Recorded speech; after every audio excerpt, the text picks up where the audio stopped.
Parce que les bénéfices tirés par les géants du numérique sont aujourd'hui à peine taxés dans l'Union européenne, 9% en moyenne, contre 23% pour les autres entreprises. J'ai présenté en mars dernier 2 propositions pour garantir une fiscalité équitable de l'économie numérique. La première vise à moderniser les règles d'imposition sur les sociétés actuelles en introduisant le concept de présence numérique, car vous savez que l'imposition des sociétés repose sur la présence physique. Et s'agissant d'entreprises du numérique, la présence physique n'est pas facile à détecter. Et la seconde consiste en l'instauration d'une taxe temporaire sur le chiffre d'affaires de 3% généré par les activités numériques dans l'Union européenne. Malgré l'urgence, les États membres ne sont pas parvenus à tomber, lors du dernier Conseil ECOFIN il y a une semaine, sur une position commune. Mais nous avons fait des progrès considérables, avec un accord franco-allemand de dernière minute, que j'aurais aimé franchement un peu anticiper, ça nous aurait aidé. Nous avons maintenant une base sur le fondement de la proposition de la Commission, qui peut regrouper 25 États membres, et donc nous allons continuer à pousser, je le dis ici, avec énergie, la recherche d'une solution européenne d'ici au mois de mars, avant les élections européennes. Je consacrerai toute mon énergie à trouver ce compromis. Ensuite, la question de l'éventualité de l'introduction d'une taxe nationale vous sera peut-être soumise, je ne le sais pas.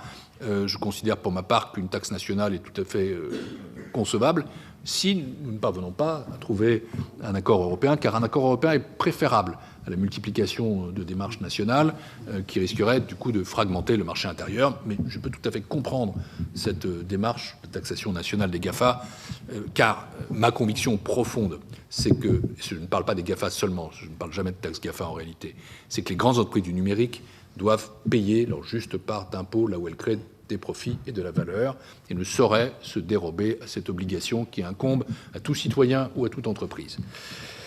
Le dossier de cette taxe numérique, la Digitax, illustre tout de même une très grande difficulté à avancer sur les questions fiscales, vous l'avez évoqué, messieurs les présidents, dans le cadre de la règle de l'unanimité. C'est pourquoi, ce sera en quelque sorte mon testament de commissaire à la fiscalité, je présenterai en début d'année prochaine des propositions pour le passage du vote à la majorité qualifiée en matière fiscale. Et j'attends le soutien aussi des parlements nationaux là-dessus. Je ne proposerai pas que toute la fiscalité passe à la majorité qualifiée immédiatement. Je proposerai probablement une approche graduelle ou par paquet. Il faut mettre les États membres devant leurs responsabilités. Il n'est pas tolérable que le veto d'un seul puisse bloquer la volonté générale de tous les autres.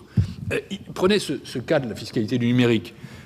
Imaginons que nous ayons 25 États membres et 3 qui s'y opposent au final, ou 4. Nous savons quels sont les réticents: Irlande, Danemark, Suède, et à un titre moindre, Finlande. Est-ce que ça doit empêcher la très vaste majorité des États membres et aussi de la population de l'Union européenne d'avancer? Je prends cette hypothèse-là. Ma réponse est non.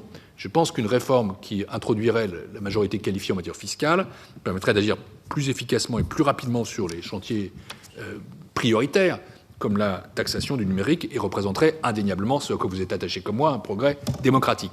Vous savez, j'arrive pas loin du terme de mon mandat.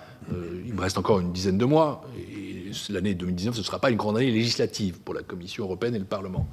Et donc, quand je fais le bilan, je me dis qu'en matière de fiscalité, nous avons fait des avancées énormes, plus importantes en 4 ans qu'au cours de toute l'histoire de l'Union européenne jusqu'à présent, en matière de lutte contre la fraude et l'évasion fiscale. J'en suis très fier. Mais je sais aussi que sur les grands dossiers structurants, TVA, assiette commune consolidée d'impôt sur les sociétés, fiscalité du numérique, fiscalité de l'énergie, taxe sur les transactions financières, nous n'avons pas pu avancer autant que, non pas moi, mais nos citoyens le souhaitent. Pourquoi ? Essentiellement à cause de l'unanimité. Autrement dit, nous pouvons traiter maintenant de manière efficace des sujets lutte contre la fraude fiscale et l'évasion fiscale.